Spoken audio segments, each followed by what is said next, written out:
Le mieux est l'ennemi du bien. Nous avons tous un jour ou l'autre entendu cette phrase prononcée par nos parents ou par nos professeurs.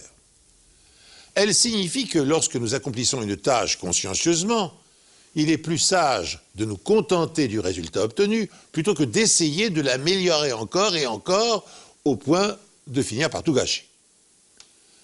Appliqué à la criminalité, ce perfectionnisme peut bénéficier aux enquêteurs, car la plupart du temps, lorsqu'un assassin nettoie une scène de crime, il y a fort à parier qu'il ajoute des indices à ceux qu'il a essayé d'effacer.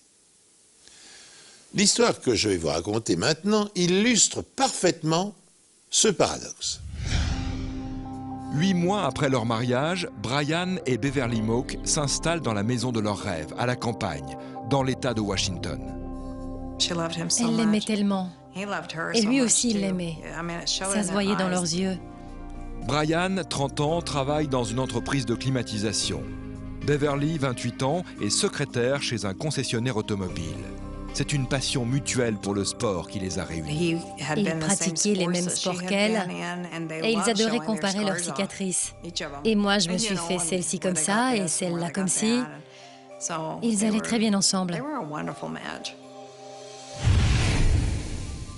Un samedi matin de novembre, vers 5 heures, un ami de Brian arrive chez les Moak pour l'emmener à une partie de chasse. Tout était éteint dans la maison. Alors il n'a pas pris la peine de frapper pour savoir si Brian voulait venir chasser. Il est simplement reparti seul. Plus tard dans la matinée, ce même ami appelle Brian, mais personne ne répond. Il décide alors de retourner chez les Moak. La porte d'entrée est fermée à clé, la télévision est allumée et sur le sol, il aperçoit ce qui semble être un corps. Il appelle alors la police. Je me souviens qu'il y avait du sang partout, beaucoup de sang. Beverly et Brian Moak sont retrouvés assassinés. Bien sûr, j'ai pleuré et crié. Il faut que j'y aille. Il faut que je les voie de mes yeux. Ils ont tous les deux été tués à bout portant de 3 balles de calibre 22. Ça ressemblait vraiment à une exécution. On leur avait tiré dessus à plusieurs reprises pour s'assurer qu'ils étaient bien morts. Je voulais y aller pour serrer ma fille dans mes bras, mais je savais que c'était impossible. Ça risquait de détruire les indices. D'après l'emplacement des douilles, il semble que Brian ait été tué dans le salon. Beverly devait se trouver dans la chambre et a probablement accouru pour voir ce qui se passait. Elle a couru vers la porte d'entrée et là, le tueur l'a rattrapée et abattue. Les indices montrent que le tueur a traîné le corps de Beverly à côté de celui de son mari, avant de couvrir leur cadavre avec un drap trouvé dans la chambre. Il y avait une traînée de sang de 70-80 cm de large et 3 ou 4 mètres de long qui menait au corps des victimes. Cette traînée de sang présente des stries étranges. On était incapable de dire d'où venaient ces stries quand on les a vues. Au début, on s'est creusé la tête pour savoir ce qui pouvait être à l'origine de ces marques bien particulières. La réponse est dans la cuisine. Quelqu'un avait passé le balai dans le sang et en avait projeté sur le mur. Apparemment, le tueur s'est servi du balai pour effacer ses traces de pas. Il a également utilisé un chiffon pour faire disparaître d'autres indices. Quelqu'un a tenté de faire disparaître les empreintes sur les poignées de porte, les interrupteurs, etc. Et pour le faire, il a utilisé quelque chose qui était plein de sang, puisqu'il y avait des traces de sang sur les interrupteurs et sur les poignées. Mais la télévision allumée fournit un indice supplémentaire aux enquêteurs. Le tueur ne s'est pas dépêché de s'enfuir. Il a méthodiquement nettoyé, maquillé la scène du crime pour cacher ce qui s'était passé. Il semble que le vol ne soit pas le mobile du meurtre. Brian avait une grosse somme en liquide sur lui. On n'avait pas touché aux armes qui étaient dans la maison et un certain nombre d'objets de valeur étaient restés en l'état. Les indices laissent à penser que Brian a ouvert la porte, puis qu'il s'est retourné pour aller vers le salon. C'est là qu'il a été abattu, ce qui indique clairement qu'il connaît son assassin. Brian et Beverly Moak ont été assassinés à leur domicile en pleine nuit. Leur famille affirme que le couple n'avait pas d'ennemis. De me dire qu'elle ne sera jamais maman, ça me brise le cœur. Elle en avait tellement envie. Et je sais que Brian aussi en rêvait. Ils avaient tant à donner. Ils étaient si gentils. On pouvait leur faire confiance les yeux fermés. Leurs enfants auraient été les plus heureux du monde. Le tueur a passé plusieurs heures à nettoyer la scène de crime. C'est vraiment risqué de faire ça. Plus un criminel s'attarde sur les lieux, plus il risque de laisser des indices derrière lui. Et c'est exactement ce qui s'est passé. Sans le vouloir, le tueur a laissé des indices en nettoyant la scène de crime. Après avoir recouvert les corps, il a marché sur le drap. Les semelles de ses chaussures sont propres, mais il laisse une empreinte dans le sang qui se trouve sur le sol, sous le drap. On pouvait voir dans le sang une marque en zigzag, une trace de chaussure très nette. C'est justement parce que le tueur est resté si longtemps sur la scène de crime que les enquêteurs ont pu faire cette découverte. Comme le sang séchait depuis un moment déjà, l'empreinte sur le sol était bien nette. Une recherche informatique permet de déterminer qu'il s'agit d'une chaussure de sécurité de marque Madsen. Mais le tueur a également laissé des indices dans la chambre à coucher du couple. On voyait comme une empreinte digitale sur le montant de la porte. Mais les stries de l'empreinte ont la forme d'un U, ce qui signifie que le doigt était dirigé vers le bas. Cela aurait pu être le cas, mais l'empreinte se situe à 1,50 m du sol, ce qui signifie qu'il aurait fallu monter sur une échelle. Dès que les hommes se sont aperçus que les empreintes laissées par l'extrémité de leurs doigts dans une matière molle permettaient de les différencier, eh bien ils ont eu l'idée de les utiliser comme signature. Ainsi, dès le IIIe siècle avant Jésus-Christ, un empereur chinois utilisait-il l'empreinte de son pouce pour personnaliser ses sceaux. Appliquée à la science policière, cette particularité a permis de confondre les suspects en comparant leurs empreintes digitales avec celles recueillies sur la scène de crime.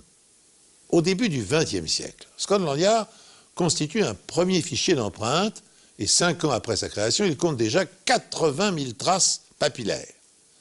En 1905, deux mauvais garçons, les frères Stratton, assassinent un couple de commerçants dans la banlieue de Londres dans le but de voler leurs économies.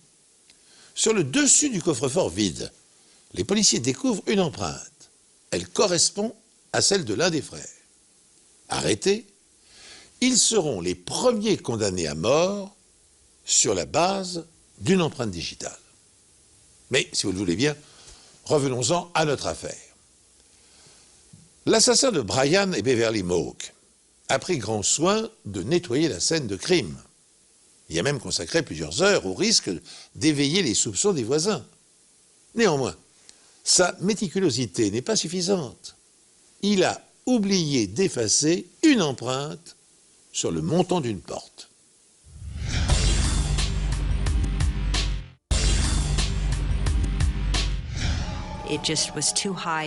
Cette empreinte était vraiment trop haute pour avoir été laissée naturellement par un doigt à cet endroit. Vraiment trop haute. Il existe une autre possibilité. Les stries des empreintes palmaires se présentent dans le sens opposé à celles des empreintes digitales. En fait, il ne s'agissait pas d'une empreinte digitale, mais d'une empreinte palmaire.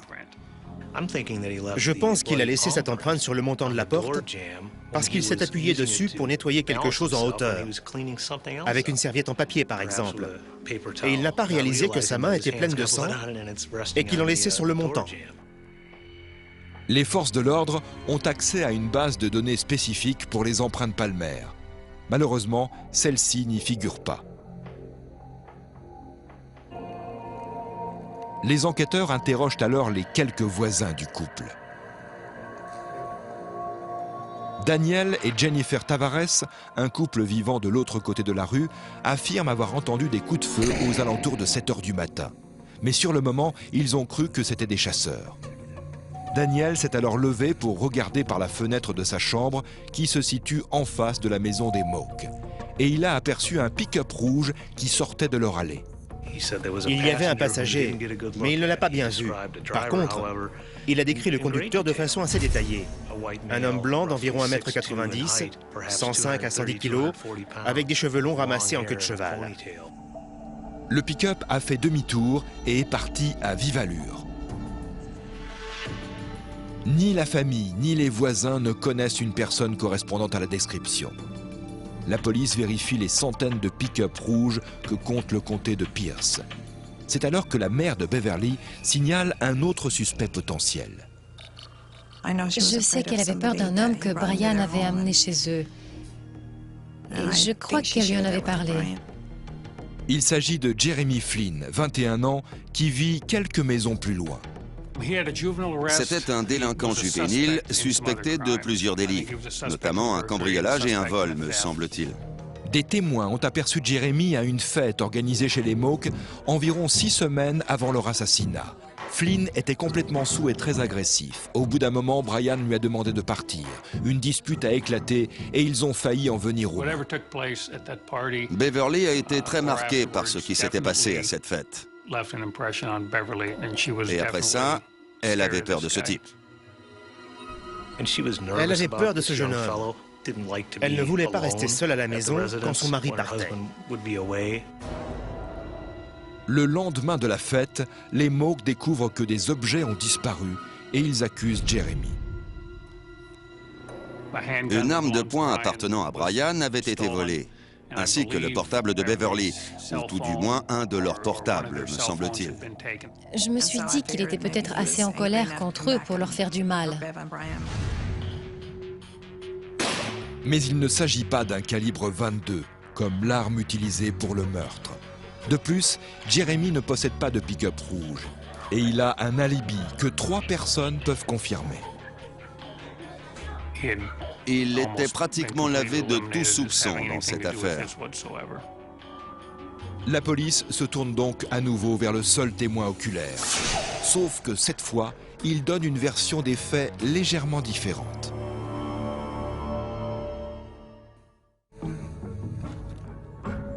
Il donne une description détaillée des 2 occupants du pick-up.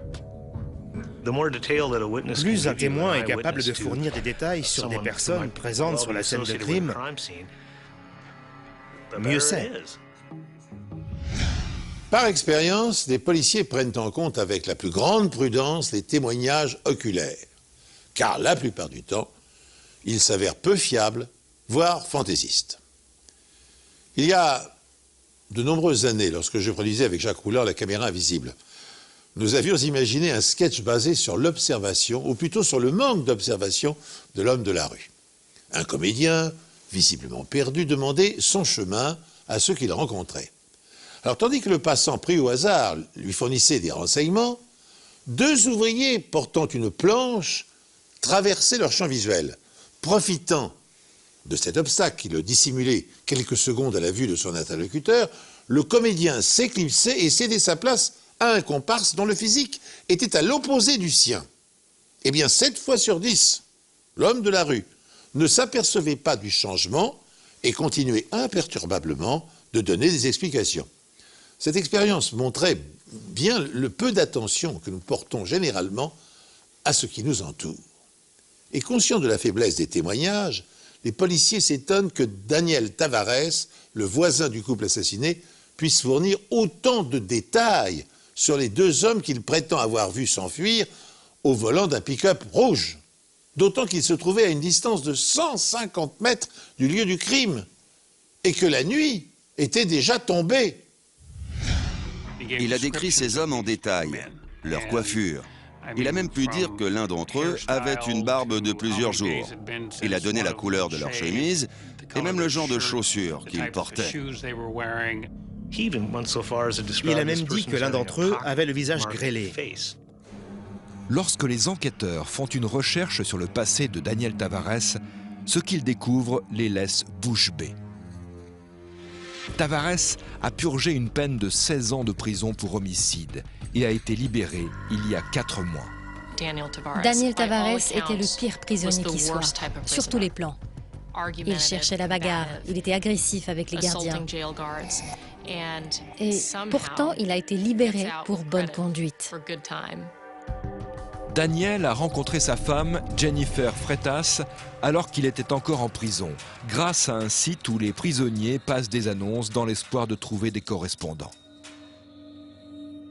Et voilà comment Jennifer a entamé une relation avec lui. Je pense que beaucoup de gens ne comprennent pas qu'on puisse chercher l'amour sur ce genre de site.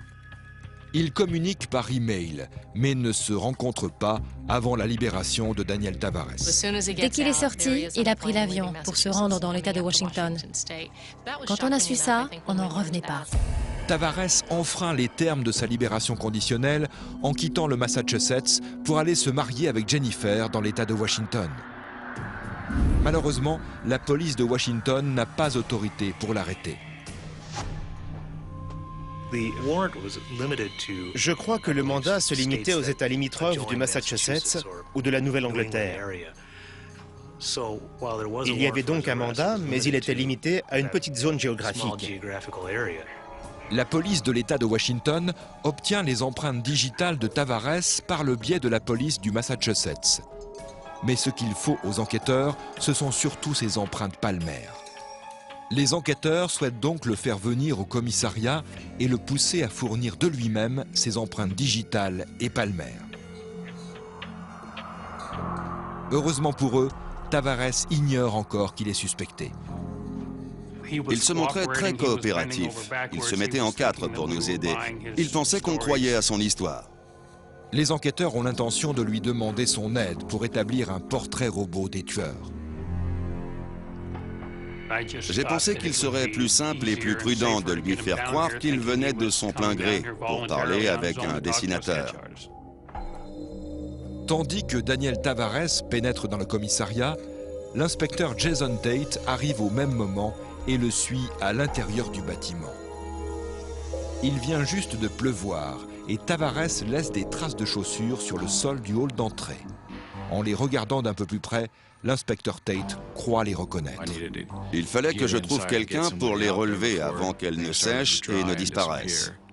Mary-Lou Hanson O'Brien se précipite avec son appareil photo.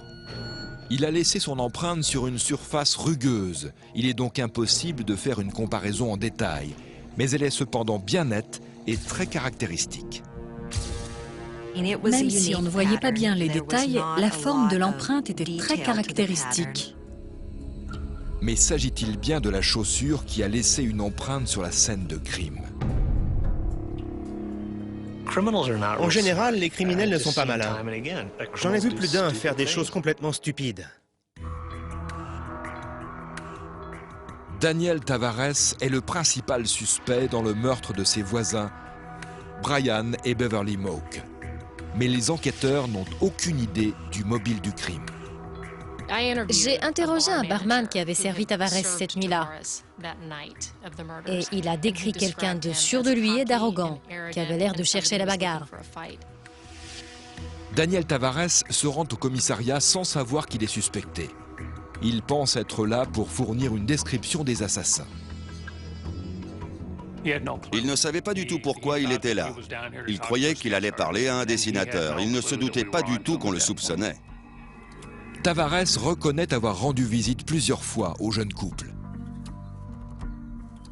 Les enquêteurs lui demandent alors s'il accepte de fournir ses empreintes digitales afin de pouvoir les éliminer de la liste de toutes les empreintes inconnues relevées au domicile des Moak. Je lui ai présenté les choses comme ça. On doit éliminer les empreintes qui n'ont pas d'importance.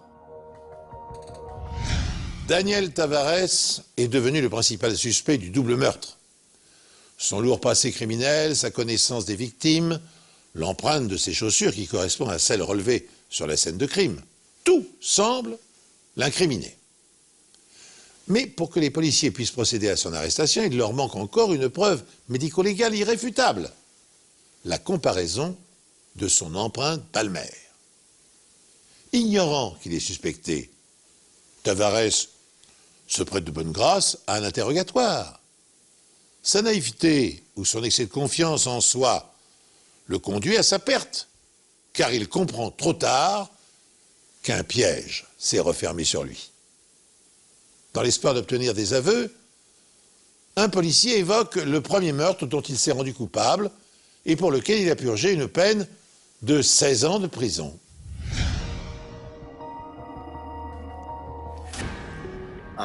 Vous devez savoir pourquoi j'ai fait de la prison.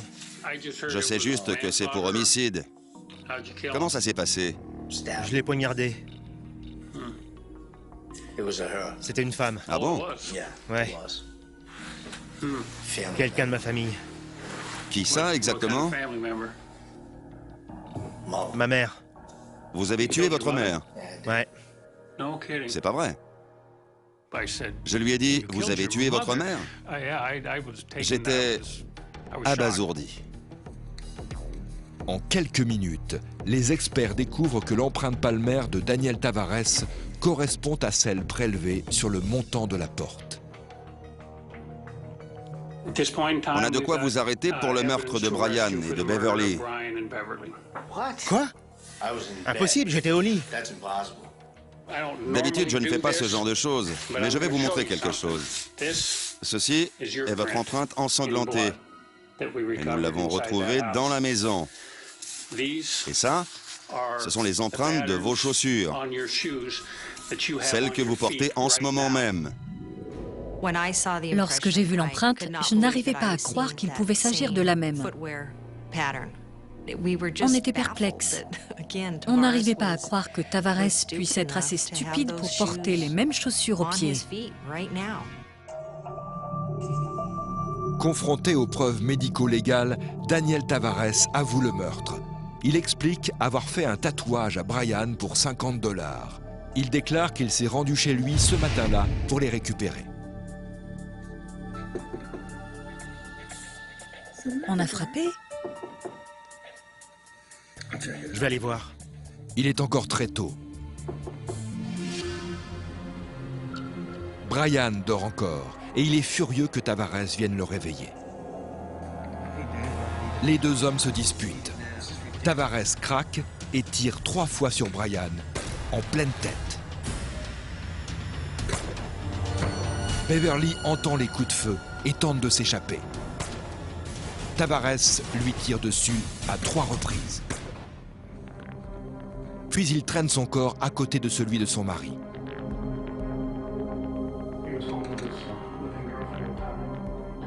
Lorsqu'il se rend dans la chambre à la recherche d'un drap pour couvrir les corps, il a probablement laissé des traces de sang sur l'interrupteur. C'est en l'essuyant qu'il laisse l'empreinte palmaire partielle sur la porte. Ensuite, pendant plusieurs heures, Daniel Tavares se sert du balai pour effacer ses empreintes de pas. Mais lorsqu'il marche sur le drap qui couvre les corps, son poids crée une empreinte dans le sang qui sèche en dessous, sur le sol. Une empreinte de pas qu'il ne voit pas. Jennifer Tavares reconnaîtra plus tard s'être rendue sur la scène de crime après les meurtres. Elle admettra également que son mari et elle se sont ensuite débarrassés de l'arme du crime dans le détroit de Puget, situé à proximité. On ne sait pas ce qui l'a poussé à tuer Brian Mook. Ça reste un mystère. Tavares dit que c'est parce qu'il l'a insulté. Mais je n'y crois pas. En février 2008, Daniel Tavares est condamné à la prison à vie sans possibilité de libération conditionnelle. Jennifer Tavares prétend avoir aidé son mari parce qu'elle craignait pour sa vie. Elle écope d'1 année de prison. Je ne sais pas pourquoi j'ai fait ça. J'étais incapable de réfléchir. J'avais peur pour ma famille. Aussi incroyable que cela puisse paraître, Daniel Tavares était tellement convaincu d'avoir effacé toutes les preuves sur la scène de crime qu'il portait les mêmes chaussures pour venir au commissariat. Tavares est tellement stupide qu'il a mis les mêmes chaussures pour venir au commissariat. Il ne faut jamais s'appuyer sur une seule preuve et écarter tout le reste. Chaque détail compte. C'est bien la première fois que la pluie nous aide dans une affaire. On ne sait pas pourquoi il les a tués. Et je pense qu'on ne le saura jamais. Un jeune couple est froidement exécuté dans sa maison, exterminé pour 50 $. Le constat de cette affaire est affligeant et il ouvre à nouveau le débat sur la récidive. Par le passé, Daniel Tavares avait été incarcéré pour le meurtre de sa mère, n'exprimant aucun regret, menaçant les gardiens, s'associant à des détenus racistes. Il fut néanmoins remis en liberté conditionnelle au terme de 16 ans de détention. Cette décision du juge était-elle fondée? Tavares était-il prêt à se réinsérer dans la société ou au contraire, ses pulsions meurtrières avaient-elles eu le temps de mûrir et de s'exacerber en prison? Le meurtre des Mohawks apporte une réponse tragique à ces questions. Pour autant, si l'on se réfère aux statistiques fournies par les services de justice pénale de l'État de New York, 1,2% seulement des individus mis en liberté conditionnelle après avoir purgé une longue peine de prison pour homicide ont récidivé dans les 3 ans. Daniel Tavares faisait partie de ce faible pourcentage. Après l'annonce du verdict, son père a déclaré que si son fils avait été condamné à la peine de mort par injection létale, il aurait voulu procéder lui-même à l'exécution afin de le regarder droit dans les yeux jusqu'à ce que mort s'en suive. Je laisse cette réaction à votre appréciation. Ainsi s'achève cette émission. Merci pour votre fidélité et rendez-vous prochainement sur cette antenne pour 2 nouvelles affaires des Enquêtes Impossibles.